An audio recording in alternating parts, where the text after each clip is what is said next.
Passando ali o microfone, por favor. Fundamento para LOAS esse adicional de 25%. Para LOAS, muito bem. Você teria algum fundamento para conceder para o LOAS? Não. Eu vou dizer por quê. Um dos primeiros julgados, o primeiro julgado que a gente teve lá na Turma Nacional, que eu participei, e eu justifiquei no meu voto essa matéria, até o julgamento foi bem apertado, foi 5-5, houve voto de desempate do ministro e prevaleceu a tese. O fato é o seguinte, a alegação da não concessão dos 25% para os demais benefícios é a ausência de fonte de custeio específico, então não poderia se estender a outros benefícios que não o que a lei já determinou. Qual é o raciocínio adotado pela Turma Nacional na sua uniformização e que fixou que tem direito a todos? É o seguinte raciocínio. A forma de contribuição do segurado para obter a aposentadoria por tempo de contribuição, aposentadoria por idade ou aposentadoria por invalidez é a mesma. Não há um adicional para receber esse adicional. E quando a gente observa o tempo de contribuição do segurado, que obtém uma aposentadoria por idade, por tempo de contribuição e o que tem por invalidez, o maior tempo, o maior número de contribuições vertidas é para a aposentadoria por tempo de contribuição, depois para a idade e depois para a invalidez.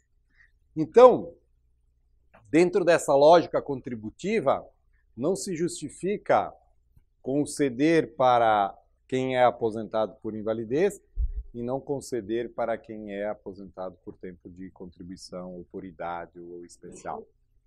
Por isso que se estendeu. Agora, quando a gente leva isso para LOAS, LOAS, ele é um benefício que tem por finalidade atender pessoas idosas ou pessoas com deficiência. Ele não tem contribuição. E ele não é concedido, por exemplo, pro LOAS com deficiência e não é concedido por LOAS para pessoa idosa que se depois se transforma com deficiência. Então não há uma quebra de isonomia, porque o LOAS ele é um benefício de valor mínimo concedido para quem está nessas duas situações. Então não tem esse acréscimo e não há base contributiva específica ou não há uma quebra de isonomia entre uma modalidade e a outra. Então, para LOAS, se for buscado na via judicial, eu acho difícil êxito, né? Mas pelo menos seria esse o critério. Não conheço julgados que tenha sido concedido, pelo menos até o momento. Tá? Mas por esse fundamento, o fundamento seria diferente. Tá, ok? Só passando o microfone lá atrás e depois aqui à frente. Bom dia. Sim. Ô, professor, esses fundamentos, então, se aplica à pensão também? Esses mesmos fundamentos que o senhor acabou de falar. Se poderia, vamos lá, se poderia usar os 25% Numa pensão. numa pensão por morte. Vamos lá. A pensão por morte, ele é um benefício de dependência, é um benefício derivado, não é originário. Então, a sua sistemática de cálculo, ela é diferenciada. Já a lei estabelece que concedido, mesmo no caso da aposentadoria por invalidez, vamos pegar o caso da própria aposentadoria por invalidez. O sujeito é aposentado por invalidez e recebe os 25% a mais, pela grande invalidez, podendo ultrapassar inclusive até o teto. Quando se transforma em pensão por morte, esses 25% ele não se transmite para o dependente. Então, ele é personalíssimo do segurado aposentado. Bom, mas aí você vai me dizer, bom, mas o pensionista está recebendo, é uma pessoa idosa e teve uma uma grande invalidez, se tornou pessoa inválida. Poderia buscar esse adicional? Aí também não há precedente nenhum favorável a isso, não há, essa discussão não chegou a ser levada para a pensão por morte. E me parece um pouquinho difícil também na pensão por morte. Por quê? Porque o dependente, ele não contribui para ter direito à pensão por morte. Ele tem a pensão por morte concedida pela qualidade de dependente do segurado. E não depende de nenhuma contribuição dele. Então, me parece que também não teria justificativa pela quebra de isonomia com a própria aposentadoria por invalidez. Mas é muito interessante, são teses que podem ser desenvolvidas e criadas. Assim, nesse momento, eu não consigo visualizar o mesmo fundamento ou a questão da quebra da isonomia. Tá?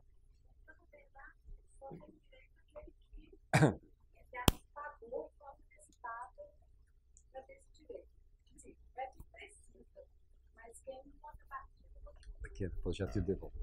Não passa aqui, não passa o microfone. Não, mas não é para outras pessoas ouvirem, né? Não, eu quis dizer o seguinte, que esse benefício, então, não depende de quem precisa. Não é, na verdade, para quem precisa. É quem pagou por ele. Então, é bem seletivo, né? Como é que é o seu nome? É Cláudia. Cláudia, não. É o seguinte, o princípio da concessão é que a Lei 8.213 estabeleceu para a aposentadoria por invalidez. Aposentadoria por invalidez, evidentemente, é para um segurado que contribui para a Previdência e vai ter uma aposentadoria. Bom, o outro segurado que também contribui para ter direito a uma aposentadoria, ele também se encontrar em situação similar, que é se tornar depois aposentado no momento da aposentadoria, ter uma validez que dependa do auxílio de terceiros, ter o mesmo tratamento isonômico. Porque o que eu coloquei há pouco? Quem se aposenta por invalidez contribui da mesma forma que quem contribui para se aposentar por idade, por tempo de contribuição especial. Então, teria que ter o tratamento isonômico se... Uma questão é o cálculo da aposentadoria propriamente dito. Então, tem uma regra de cálculo para a aposentadoria por invalidez, por tempo de contribuição, por idade e especial. A outra situação é o plus da grande invalidez. Quer dizer, não há uma contribuição adicional para isso. Agora, o ponto fundamental para conceder mesmo para quem é aposentado por invalidez é demonstrar que existe essa necessidade do acompanhamento por uma terceira pessoa, que também é aposentado por invalidez. Que, por exemplo, ele tem problema cardíaco. Né? Então, ele não pode trabalhar por problema cardíaco que ele tem. Mas ele consegue ter uma vida normal, sem fazer esforços físicos. Ele não vai ter os 25. Tem que ter uma dependência para locomoção, cuidados da vida diária, alimentação, o vestuário, higiene. Não é só para uma dona de companhia. Pois não? Por favor. Existe algum cumprimento de prazo de carência para você pedir a transformação da aposentadoria por tempo de contribuição para a aposentadoria por invalidez? Você teria carência? Isso. Ou decadência? Não decadência, a carência de aquele tempo de contribuição entre a aposentadoria por idade ao pedido da aposentadoria por invalidez. Muito bem. O que acontece? A transformação de benefícios depois de concedido, via de regra, ela não é possível. Então, por exemplo, o seguinte, o sujeito, pegar uma mulher, aos 60 anos de idade, ela tinha 15 de contribuição e se aposentou. E ela era uma segurada sem problemas de saúde que a tornavam inválida. E ela parou de contribuir, se aposentou, não contribuiu mais. 5 anos posteriormente, a aposentadoria, depois de toda aposentada, ela tem um problema de saúde, ou sofre um acidente e se torna inválida. Ela não tem direito de ir lá no INSS e dizer, olha, eu quero transformar essa minha aposentadoria por idade em aposentadoria por invalidez.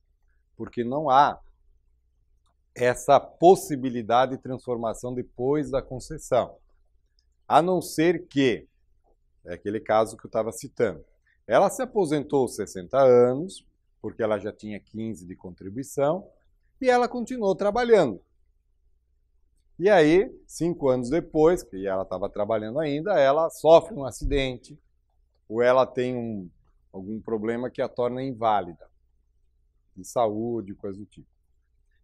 Como ela ainda está trabalhando, o STJ admite, pela mesma tese, da desaposentação, ou seja, é alguém que continuou trabalhando, já estava aposentado e se tornou inválido. Então, ela poderia buscar abrir mão daquela aposentadoria por idade e obter a aposentadoria por invalidez. Mas eu aposentei, parei de trabalhar. 5 anos depois eu voltei a trabalhar. Tá. 8 meses depois, sofri um acidente.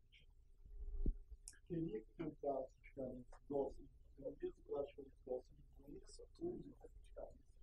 Bom, então vamos aqui a uma terceira hipótese, né? Como é que é o seu nome? Kiyoshi. Kiyoshi está apresentando mais uma outra hipótese.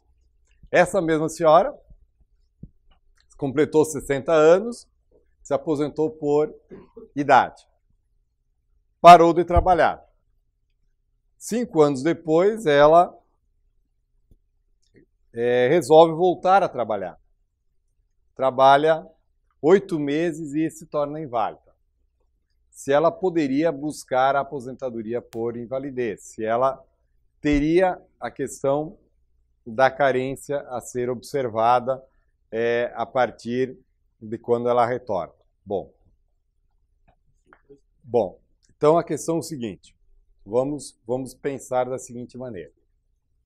Quem está aposentado nunca perde a qualidade de segurado. Artigo 15, inciso 1 da Lei 8.213. O que diz o inciso 15, o artigo 15, inciso 1? Que mantém a qualidade de segurado, aquele período de graça, quem está recebendo o benefício da Previdência. Então ela, enquanto aposentada, não perdeu. Então se ela voltar a trabalhar e trabalhar 8 meses, ela não perdeu a qualidade de segurado, não tem aquela regra do 24, parágrafo único lá, que se nós admitirmos como válido, que teria que cumprir novamente a carência, não é o caso dela. Oi? Vamos primeiro concluir o raciocínio. Então, ela não teria, em regra, necessidade, não se enquadraria naquela regra de cumprir novamente 12 meses, porque ela nunca perdeu a qualidade de segurado por estar aposentada. Então, ela poderia ter contribuído 1 mês, 2 meses, 3 meses, 6 meses, 1 ano. Ela teria direito, em tese, a isso. Então, o que acontece? Aí vem a questão da tese da desaposentação. Então, ela poderia buscar, evidentemente, e a tese da desaposentação que o STJ entende viável, entende que admite, não teria problema nenhum. Aí seria uma renúncia àquela aposentadoria por idade e é a busca da aposentadoria por invalidez, em virtude da invalidez surgida quando retornou ao trabalho. Perfeitamente. A única questão dessa tese, ainda eu volto a repetir, o STF ainda não definiu. Certo? Aí o STF não definiu. O que pode e é uma outra tese jurídica, que eu até já apresentei aqui em aula da pós-graduação, é a seguinte tese. Não seria uma tese propriamente da desaposentação, seria uma nova aposentadoria pelo cumprimento novamente de requisitos para um novo benefício. Então, o que acontece? Ela não quer computar o tempo anterior à primeira aposentadoria. Ela quer uma nova aposentadoria pelo implemento dos requisitos para um novo benefício. Certo? Então, ela apenas faria a renúncia daquele anterior, e o direito à renúncia me parece que, quando o STF concluir o seu julgamento, ele não deve deixar isso como vai admitir a renúncia, os votos pelo menos se inclinam a isso. Aí viria o outro ponto. Bom, se ela só quer a renúncia do anterior e quer um novo pelo implemento de novos requisitos, se ela mesmo na hipótese, né, de não passar a tese do STJ teria que devolver valores, não. Porque, na verdade, ela está buscando um novo benefício por implemento de novos requisitos. Certo? Desde que seja, no caso, nessa hipótese, uma invalidez, né, que no caso, como não perdeu a qualidade de segurado, poderia eventualmente ter contribuições anteriores, não teria problema nenhum. Depende, porque nunca parou de receber o benefício. Então, poderia o implemento de novos requisitos em uma nova aposentadoria, desde que, quando surgisse essa invalidez, ela estava trabalhando. Então, essa seria uma tese diferente, né? E aí, até eventualmente, também poderia buscar com acréscimo dos 25% e tudo mais. Tá? Então, está ligado a essa questão, ou desaposentação, ou implemento de novos requisitos. Depende da tese a ser buscada. E até pode, eventualmente, ser melhor a tese, não da tese da desaposentação propriamente dita, mas do implemento dos novos requisitos, porque, eventualmente, ela está aposentada por idade com salário mínimo. E ela volta a trabalhar recebendo o equivalente a 2. E ela pode querer uma média contributiva dos dois, só, deixando de fora aquele período contributivo anterior. Tá?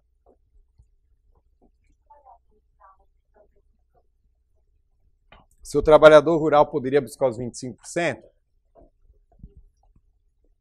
o trabalhador rural ele tem direito também à aposentadoria por invalidez. Se ele for aposentado por invalidez, não há dúvida que ele tem direito aos 25%. Concorda? Vamos chegar a esse conceito primeiro, né? Trabalhador rural, ele tem direito aos 25% na sua aposentadoria por invalidez? Tem. O INSS também não nega, porque ele tem direito à aposentadoria por invalidez e é previsto para aposentadoria por invalidez. Se ele é aposentado por idade, ele poderia buscar? Dentro dessa orientação da TNU, sim, ele pode. Ele pode buscar. Por quê? Porque a forma de contribuição do segurado trabalhador rural especial para a aposentadoria por invalidez e a por idade é a mesma. Ele contribui sobre a comercialização da produção, 2,1%. Se vendeu, contribui. Se não vendeu, não contribui, mas é a mesma maneira. Então, o trabalhador rural, ele, como segurado especial, ele trabalha e quando ele comercializa a sua produção, ele dá direito a ele a aposentadoria por invalidez ou a por idade. Então, uma ou outra também teria o mesmo tratamento. Tá? Não há vedação nenhuma. Seria 25% sobre o salário mínimo. Também poderia ser para o rural.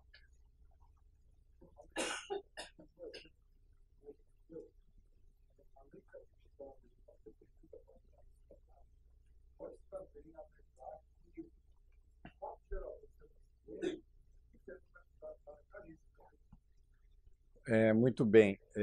Se naquele caso citado antes aqui, se o fato gerador é o acidente. Muito bem. Agora, a questão para efeito do que está dizendo? A carência.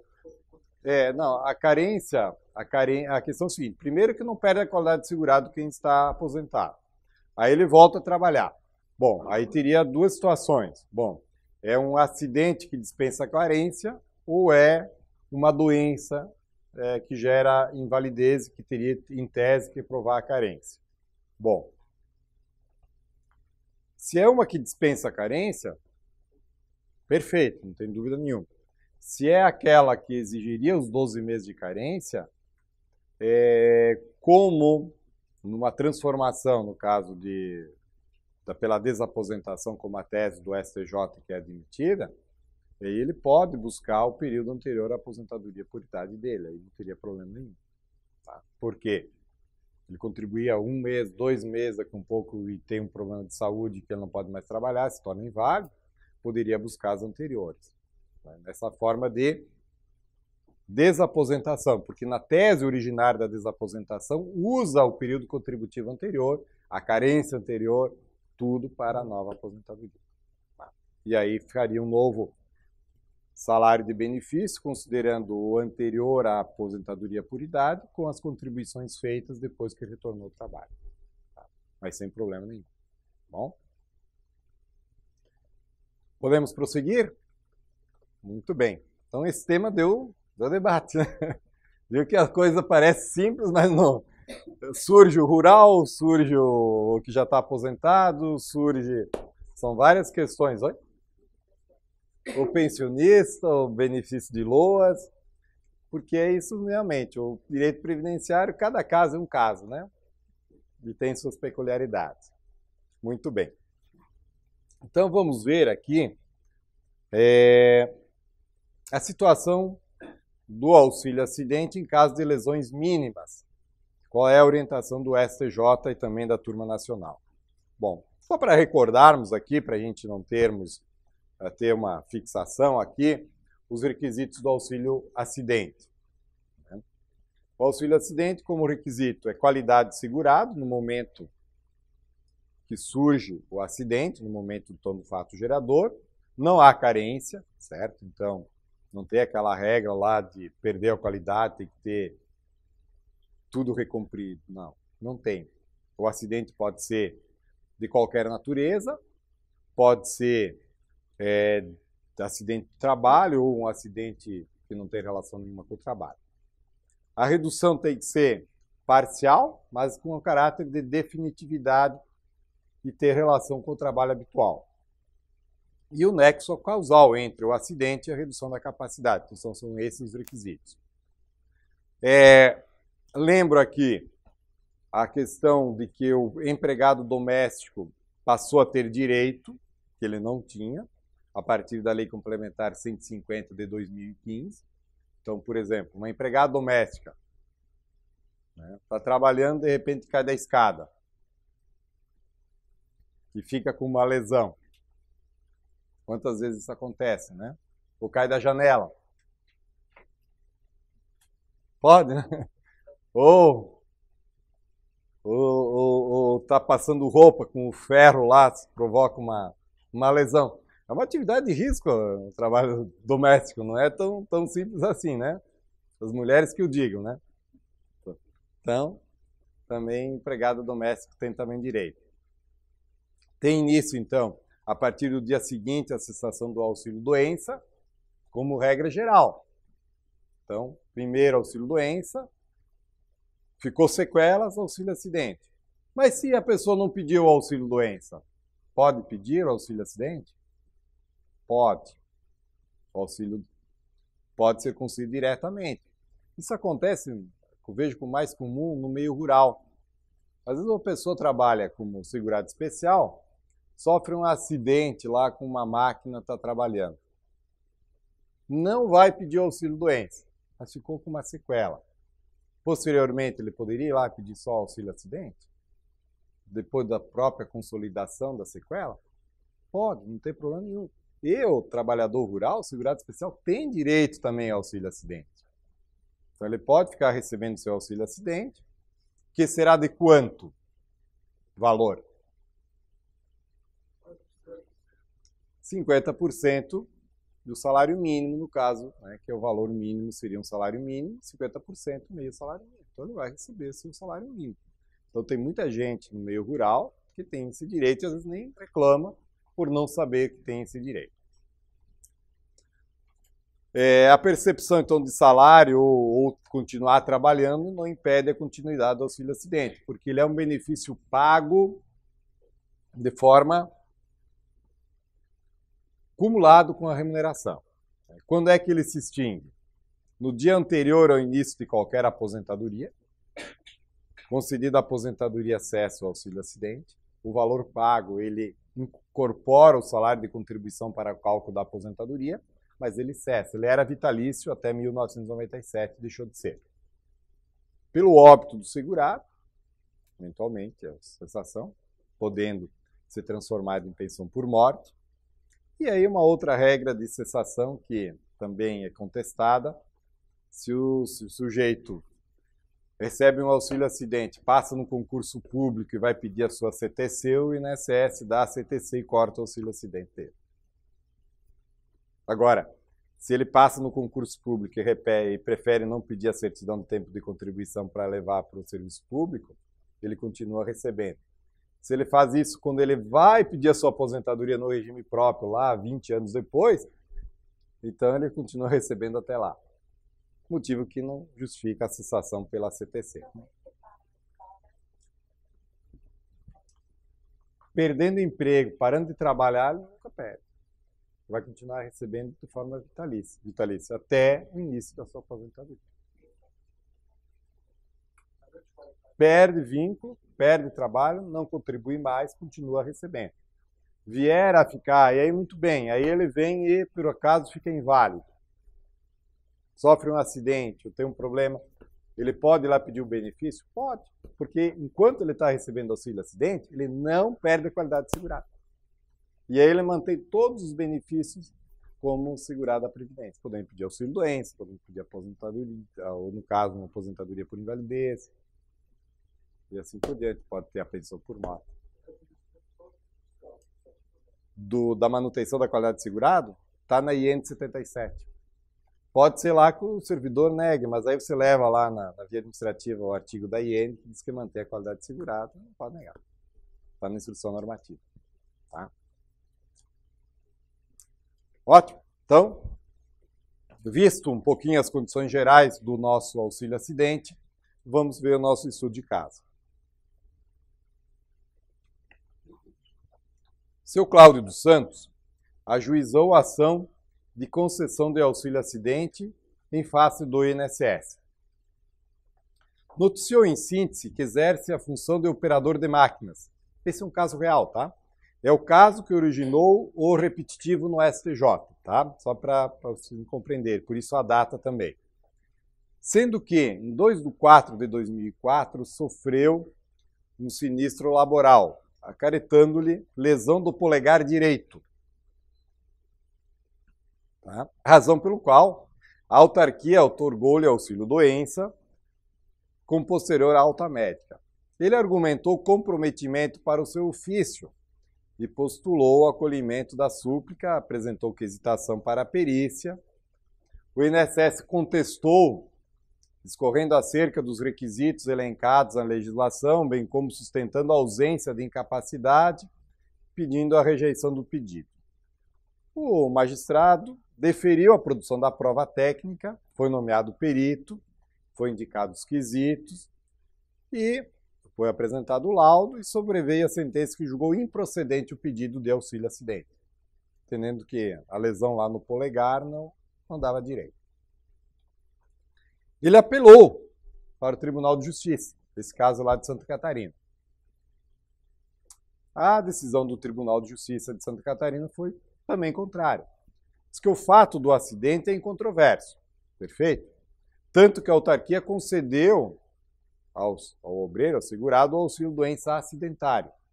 Código 91, auxílio-doença acidentário. Situação que evidencia, então, o nexo causal. Mas, no mais, da análise do laudo, sobressai que o trabalhador sofreu amputação traumática ao nível do 1/3 distal da falange proximal do polegar direito. Desculpe, esquerdo. Todavia, no que interessa, o comprometimento que resultou do acidente foi mínimo, tendo, inclusive, o perito classificado a redução em grau leve, particularidade incompatível com a concessão do auxílio acidente. Tá? Esse segurado, aqui teve a ementa, né? Auxílio acidente e lesão do polegar esquerdo. Se as conclusões lançadas no laudo não evidenciam o efetivo prejuízo funcional e o grau da lesão não convence da necessidade de maior esforço para o ofício, inexistem os pressupostos à concessão do auxílio acidente.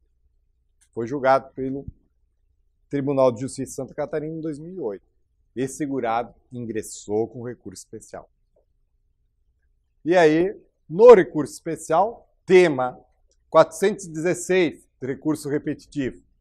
julgado em 2010.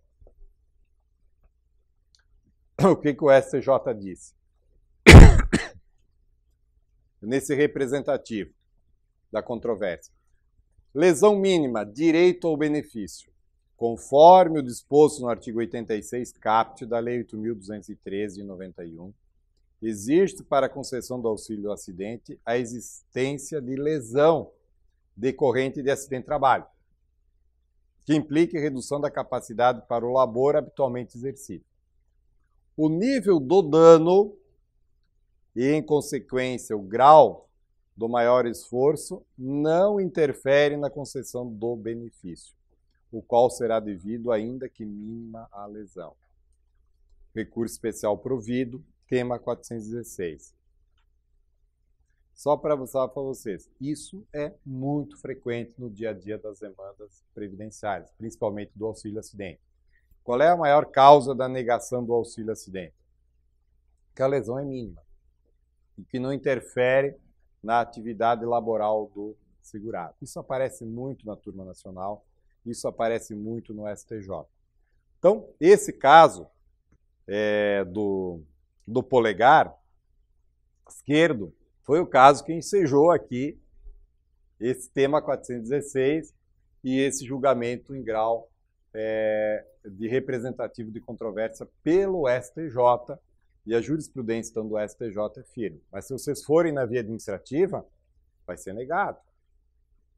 Se chegar outro segurado com problema no polegar esquerdo e for lá no INSS, que teve uma amputação de parte dele, o INSS vai continuar negando. Porque isso não vincula o INSS, mesmo sendo julgado pelo STJ, com repercussão geral. Só que agora, judicialmente, isso tem uma importância muito grande. Porque o novo Código de Processo Civil, criando uma das diretrizes, a verticalização do processo, diz o quê? Que o juiz não poderá decidir de forma diversa aquilo que o STJ julgou em repetitivo. Certo? Então, vejam bem. Essa citação, ou esse repetitivo, tem uma importância muito grande, porque dentro dessa nova dinâmica que tem que ser levantada, que está lá, depois eu vou apresentar para vocês, quando nós chegarmos na parte do CPC, há uma previsão explícita, própria em relação a isso. Que a sentença, o juiz não poderá contrariar aquilo que o STJ julgou em repetitivo. Por quê? Porque é a questão da verticalização adotada pelo novo CPC.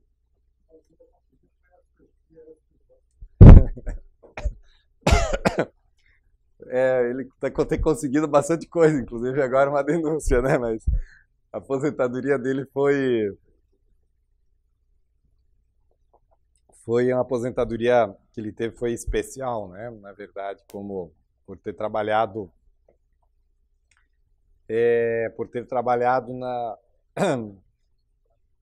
com insalubridade. Só que era o seguinte, embora sendo líder sindical, né?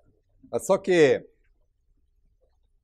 até 1995, é interessante, a aposentadoria dele é legal, não tem nada nesse aspecto. Até 1995, a Lei 9.032 permitia, para quem era de uma categoria profissional e que era com exercício de atividade prejudicial à saúde e integridade física, mesmo sendo líder sindical, ser beneficiada daquela aposentadoria. Então havia uma presunção, certo? E dentro dessa presunção, mesmo quem era afastado para exercer um cargo de líder sindical e não tivesse exercendo atividade, recebia a aposentadoria especial. Em 1995, pela Lei 9.032, que deixou de ter essa presunção em favor do líder sindical. Foi uma mudança, né, interessante.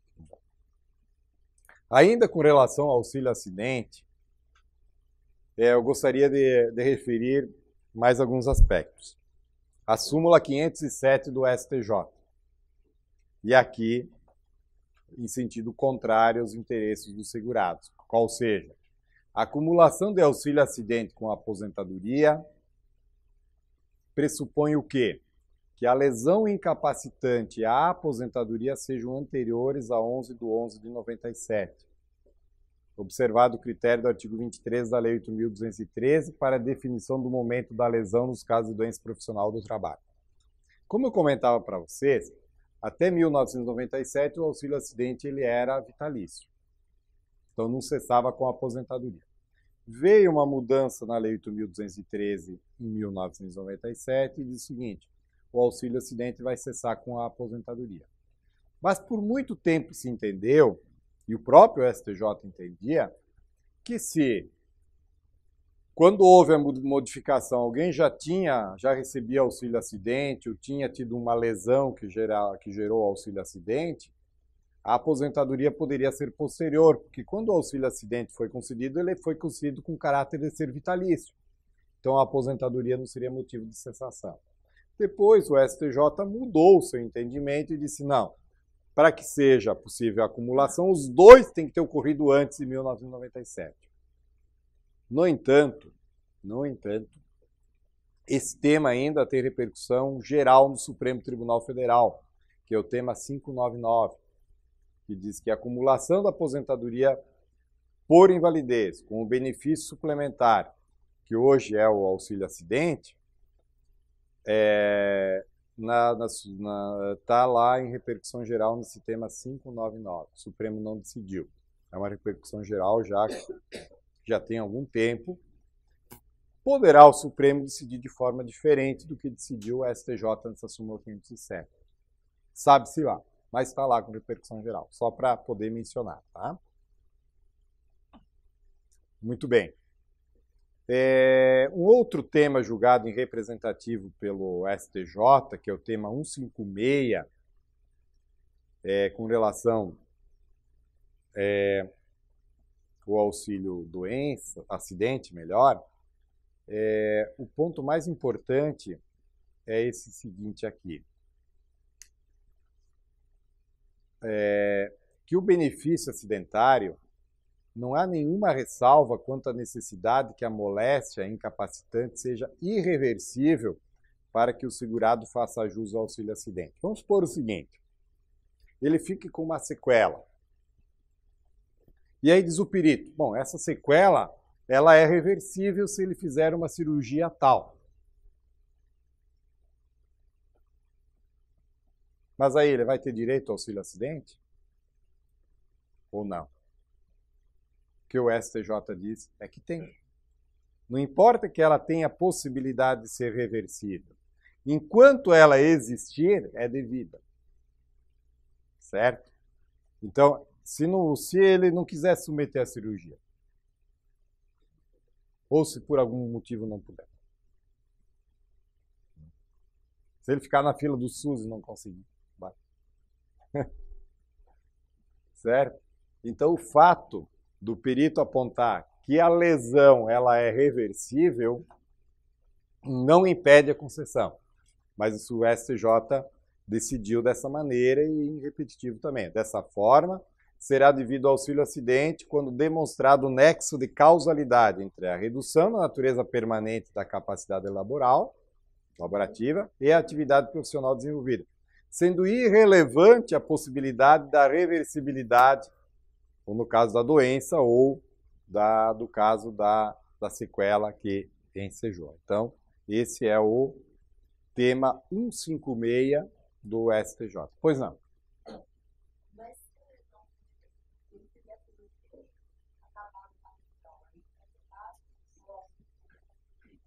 Muito bem.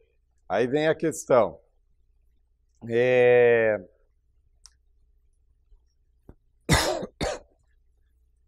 Se há o desaparecimento em virtude do tratamento ambulatorial ou cirúrgico, né? E desaparecer o auxílio acidente, ele vai ser cessado ou ele vai continuar sendo pago? Essa é uma questão bem interessante, porque se nós voltarmos aqui lá no início, a extinção, qual é o motivo? aposentadoria e óbito do segurado. Ou a concessão do CTC. Então, concedeu o auxílio acidente. Aí ele fez 5 anos depois uma cirurgia e a sequela desapareceu. O INSS vai chamar ele para uma perícia para verificar se ainda permanece a sequela? Em tese, não. Então, assim, pela jurisprudência do STJ, que é esse repetitivo aqui, 156, estando devidamente comprovada, na presente hipótese, o nexo de causalidade entre a redução parcial da capacidade para o trabalho e o exercício de suas funções laborais habituais, não é cabível afastar a concessão do auxílio acidente, somente pela possibilidade de desaparecimento dos sintomas. É uma outra situação também semelhante, veja bem. Alguém é concedido o auxílio acidente, o sujeito tem uma sequela e implica na sua atividade laboral. E ele muda a atividade laboral. Ele é reavaliado para ver se na nova atividade laboral vai continuar tendo influência? Também não, né? Então, por exemplo, vamos supor, ele exerce uma atividade que exige um esforço físico e que uma sequela naquele dedo, naquele polegar, né, dificulta ele na sua atividade laboral, concedido como nós vimos o caso do auxílio acidente.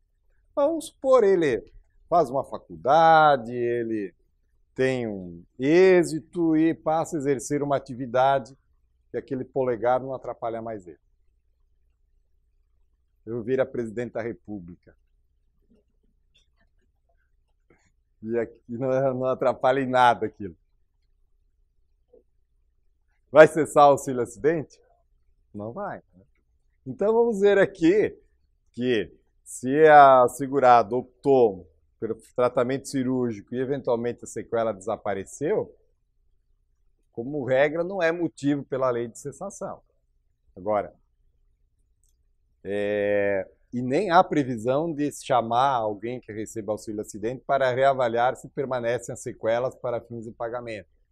Porque a Lei 8.213, ela não tem como previsão de cessação do auxílio-doença o desaparecimento das sequelas ou a não mais influência daquela sequela na atividade laboral que tenha sido modificada. Então não há essa previsão. Então, me parece que não caberia fazer o cancelamento, certo?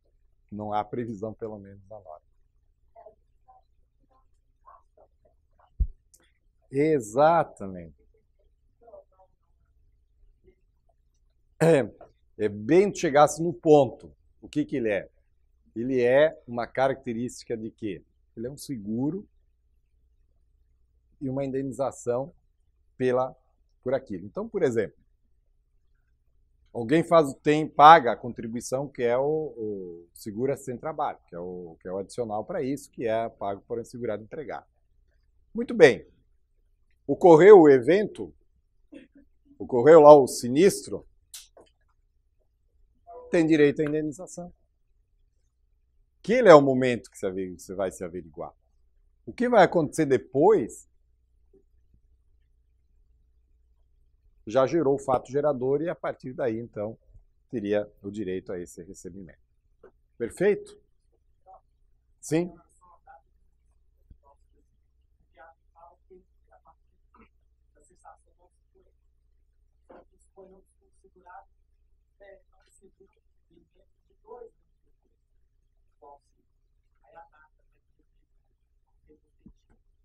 Não, daí é da data do requerimento. Porque quando nós olharmos, por exemplo, até mesmo alguém que tem direito a um auxílio-doença, ele tem o prazo de quantos dias para requerer, para retroagir a data do início da incapacidade? 30 dias. Se ele pediu auxílio e continua incapaz pelo trabalho, e vai requerer 2 anos depois, embora ele não tenha recuperação, ele vai ter da data do requerimento, auxílio acidente também, tá?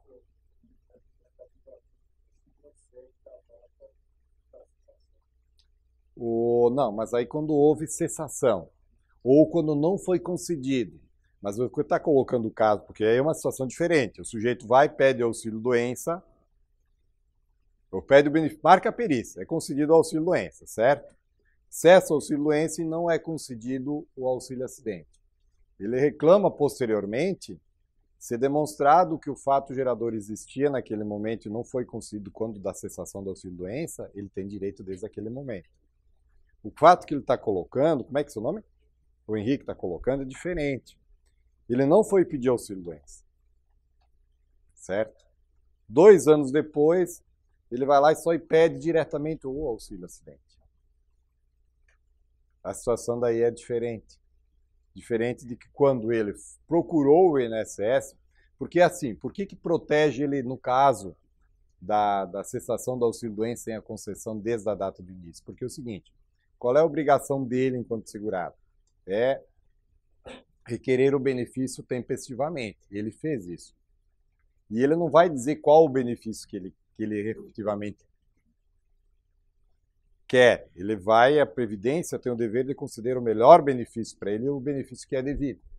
Se ele procurou, fez a perícia, foi concedido auxílio-doença e não foi concedido na cessação ao auxílio-acidente, retroage a data da cessação, certo? Do auxílio-doença como início. Esse é o fundamento, temos vários precedentes da Turma Nacional também nesse sentido. Agora, quando ele não procura, aí a situação é diferenciada. É como o próprio auxílio-doença. Alguém pode estar incapaz para o trabalho há 6 meses, a 1 ano, e ele não vai pedir auxílio-doença, ele não vai conseguir receber os valores atrasados, embora ele já estivesse incapacitado no período anterior. Porque ele tem o prazo que a lei estabelece, que é 30 dias a partir do início da incapacitado, se não a partir da data que não fez, a partir da data do requerimento. Perfeito? Vamos por um café, então? Um pão de queijo? Então tá bem.